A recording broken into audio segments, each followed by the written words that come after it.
कि कहते हैं मंजिल उन्हीं को मिलती है जिनके सपनों में जान होती है, कि मंजिल उन्हीं को मिलती है जिनके सपनों में जान होती है। पंखों से कुछ नहीं होता, हौसलों से उड़ान होती है। हेलो फ्रेंड्स, मैं सोनू कुमार, स्वागत है आप सभी का हमारे यूट्यूब चैनल में। तो दोस्तों, आज हम बात करेंगे उपसर्ग और प्रत्यय के बारे में देखेंगे। फ्रेंड्स, यदि आप इस वीडियो को देख लेते हैं तो आपका 5 नंबर क्लियर होने वाला है। तो चलिए फ्रेंड्स, इसे एक एक करके समझने की कोशिश करते हैं कि उपसर्ग क्या है और प्रत्यय क्या है। तो चलिए ज़्यादा देर न करते हुए वीडियो की शुरुआत करते हैं। फ्रेंड्स, यहाँ पे लिखा गया है कि उपसर्ग क्या है। चलिए पहले इसे समझने की कोशिश करते हैं कि उपसर्ग क्या है। यहाँ पे लिखा गया है कि वह अवयव जो शब्द के पहले लगकर अर्थ बदल दे उसी को उपसर्ग कहा जाता है। अर्थात किसी शब्द के पहले लगकर उसका अर्थ बदल दे उसी को उपसर्ग कहा जाता है। जैसे फ्रेंड्स, कोई शब्द है, उससे पहले लगकर उसका अर्थ बदल दे उसी का उपसर्ग कहा जाता है। चलिए यहाँ पे कुछ पॉइंट लिखा गया, इसे भी समझने की कोशिश करते हैं। उपसर्ग, इसको अलग अलग डिवाइड करेंगे तो हो जाएगा उप जोड़ सर्ग। देखिए फ्रेंड्स, उप का मतलब होता है समीप और सर्ग का मतलब होता है सृष्टि। अर्थात शब्द के समीप आकर नया शब्द बनाना उसी को उपसर्ग कहा जाता है। क्या यानी किसी शब्द के समीप यानी निकट आकर उसका अर्थ बदल दे उसी को उपसर्ग कहा जाता है। अब चलिए फ्रेंड्स, इसे एग्जाम्पल के माध्यम से समझते हैं। जैसे फ्रेंड्स, यहाँ पे लिखा गया है प्रहार, इसको अलग अलग डिवाइड करेंगे तो हो जाएगा प्र जोर हार। देखिए पहले से हार था, ठीक है।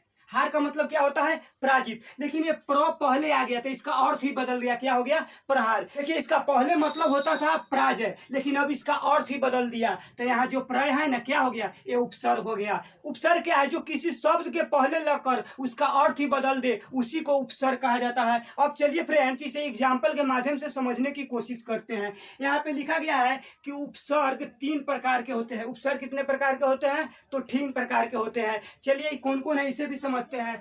फर्स्ट उपसर्ग का नाम है तत्सम उपसर्ग, सेकेंड का नाम है तद्भव उपसर्ग और थर्ड का नाम है आगत उपसर्ग। चलिए फ्रेंड्स, अब एग्जाम्पल के माध्यम से समझते हैं कि उपसर्ग वो कैसे पहचाने। यहाँ पे लिखा गया है कि उपसर्ग पहचाने, उपवन में कौन सा उपसर्ग है, बेईमान में कौन सा उपसर्ग है, अज्ञान में कौन सा उपसर्ग, प्रतिनिधि में कौन सा उपसर्ग है। फ्रेंड्स, दे दिया जाता है बोर्ड एग्जाम में कि उपवन में कौन सा उपसर्ग है, प्रतिनिधि में कौन सा उपसर्ग है, तो हम कैसे इसे बनाएंगे। तो चलिए हम आपको समझाने की कोशिश करते हैं। देखिए फ्रेंड्स, यहाँ पे लिखा गया उपवन, इसको अलग अलग डिवाइड करेंगे तो हो जाएगा उप जोड़ वन। तो उप पहले आ रहा है तो इसका मतलब उपवन में कौन सा उपसर्ग हो गया? तो उप हो गया। फिर उसके बाद लिखा गया है बेईमान, इसको अलग अलग डिवाइड करेंगे तो हो जाएगा बे जोड़ ईमान। तो बे पहले आ गया तो उपसर्ग क्या हो गया? तो बे इसमें हो गया उपसर्ग। अर्थात हम उसको डिवाइड करेंगे, जो सबसे पहले आ जाए उसी को उपसर्ग कहा जाता है। फ्रेंड्स, यहाँ पे लिखा गया है अज्ञान, इसको अलग अलग डिवाइड करेंगे तो हो जाएगा अ जोड़ ज्ञान। अ पहले आ गया तो अज्ञान में कौन सा उपसर्ग हो गया? अ हो गया। फ्रेंड्स, उसके बाद लिखा गया है प्रतिनिधि। देखिए फ्रेंड्स, हम इसको अलग अलग डिवाइड करेंगे तो हो जाएगा प्रति जोड़ निधि। देखिए प्रति जो पहले आ रहा है तो इसमें वो प्रतिनिधि में उपसर्ग कौन हो गया? तो प्रति हो गया, क्योंकि जब इसको हम अलग अलग डिवाइड किए हैं तो प्रति क्या है? सबसे पहले आया। देखिए फ्रेंड्स, ऐसे कीजिएगा, कोई भी शब्द आए उसको अलग अलग डिवाइड कीजिएगा और जो सबसे पहले निकल कर आए उसी को उपसर्ग कहा जाता है और जो बाद में निकल कर आए उसी को प्रत्यय कहा जाता है। तो फ्रेंड्स, मैं उम्मीद करता हूं कि आप लोग उपसर्ग समझ गए होंगे। अब चलिए फ्रेंड्स, प्रत्यय को समझने की कोशिश करते हैं कि प्रत्यय क्या है। देखिए फ्रेंड्स, प्रत्यय किसे कहते हैं?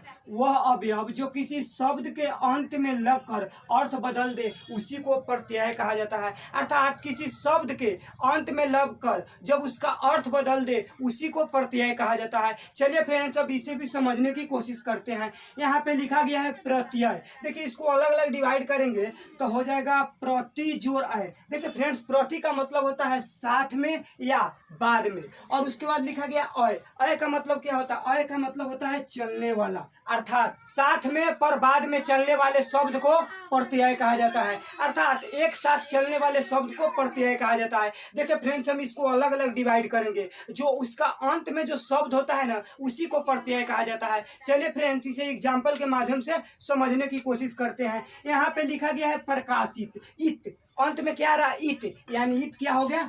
प्रत्यय हो गया। अर्थात प्रकाशित में कौन सा प्रत्यय है? तो इत। देखिए फ्रेंड्स, उसके बाद लिखा गया है बड़प्पन। देखिए इसको अलग अलग डिवाइड करेंगे तो हो जाएगा बड़ जोड़ अपन। अपन अंत में आ रहा है, अर्थात बड़प्पन में कौन सा प्रत्यय हो गया? तो अपन हो गया। उसके बाद लिखा गया आनंदित। देखिए ईत अंत में आ रहा है तो आनंदित में कौन सा प्रत्यय है? तो ईत है।